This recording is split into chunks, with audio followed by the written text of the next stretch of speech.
بسم اللہ الرحمن الرحیم۔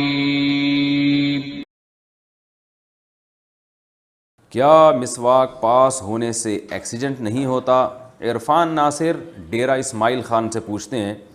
ہمارے ہاں یہ بات مشہور ہے کہ اگر کسی کی جیب میں مسواک ہو اور اس کا ایکسیڈنٹ ہو جائے تو اس کی ہڈیاں نہیں ٹوٹتی، اس بارے میں وضاحت فرما دیں۔ بھائی جان ایسی کوئی بات نہیں ہے، ہڈی نے جب ٹوٹنا ہوگا تو وہ ٹوٹے گی، جب ایکسیڈنٹ ہوگا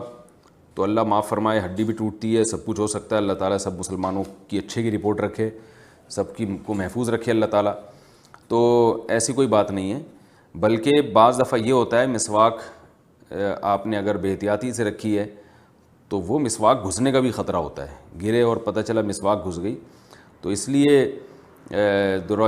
مسواک یا پین وغیرہ رکھنے میں احتیاط کرنی چاہیے۔ البتہ مسواک کا کثرت سے استعمال یہ رسول اللہ صلی اللہ علیہ وسلم کی ایک سنت ہے جو آج کل لوگ چھوڑ رہے ہیں، اور یہ سنت مؤکدہ ہے، تو اس لیے مسواک کثرت سے استعمال کرنی چاہیے اور حفاظت سے اس کو جیب میں رکھنا چاہیے۔ اور اگر گاڑی ڈرائیو کر رہے ہیں تو جیب سے نکال کے آپ سامنے رکھ دیں، کیونکہ ایکسیڈنٹ میں ایسی جو چیزیں ہوتی ہیں، پین یا مسواک وغیرہ یا کوئی بھی ڈنڈی ہوتی ہے، وہ جب چوٹ لگتی ہے تو وہ خود بھی جسم میں باڈی میں گھسنے کا اندیشہ ہوتا ہے۔ تو ڈرائیونگ کے دوران بہتر یہی ہے کہ مسواک جیب سے نکال کے سامنے رکھیں یا کسی ڈراز میں رکھیں آپ۔ بیرون ملک والے بیوی اور والدین کے حقوق کیسے ادا کریں؟ سعد بن مختار صاحب انڈیا سے پوچھتے ہیں۔ ہمارے یہاں لوگ پیسے کمانے کے لیے بیرون ملک جاتے ہیں، دبئی کویت وغیرہ، کوئی 1 سال میں آتا ہے تو کوئی 1.5 سال میں آتا ہے، جبکہ اس پر والدین اور بیوی بچوں کے بھی حقوق ہیں۔ اس میں بعض اوقات بیوی سسرال میں پس جاتی ہے، اس میں وہ کیا طرز عمل اختیار کرے؟ بھائی یہ تو بالکل آپ نے ٹھیک کہا، جن عورتوں کی میاں باہر رہتے ہیں 1 سال اور پھر وہ ریٹائرمنٹ پہ آتے ہیں، ریٹائرمنٹ پہ جب وہ 60-65 سال کے ہو چکے ہوتے ہیں تو پوری زندگی بیوی نے تنہائی میں گزار دی ہوتی ہے، تو یہ بڑا ظلم ہے جو ہمارے معاشرے میں عورتوں پر ہوتا ہے۔ اب جب جوان تھا میاں تو اس وقت سال میں 1 چکر لگایا کرتا تھا، وہ بھی 15 دن کے لیے یا 2 سال میں 1 مہینے کے لیے، اور جب بوڑھا ہو گیا تو بیچارہ آ کے جو ہے نا وہ 24 گھنٹے بیگم کے پاس رہتا ہے، تو بیگم بھی بوڑھی ہو گئی، خود بھی بوڑھا ہو گیا،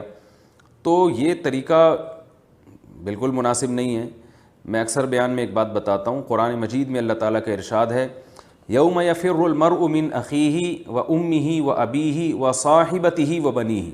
اللہ فرماتے ہیں قیامت میں ایسی ہولناکیاں ہوں گی کہ انسان اپنے بھائی سے، اپنے باپ سے دور بھاگے گا،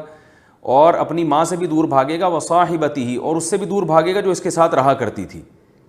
تو ماں کو ماں کہا، باپ کو باپ کہا، بھائی کو بھائی کہا، لیکن بیوی کو زوجہ نہیں کہا جو اصل لفظ ہے، بلکہ کہا بیوی کو صاحبہ، ساتھ رہنے والی۔ اس میں اس طرف اشارہ ہے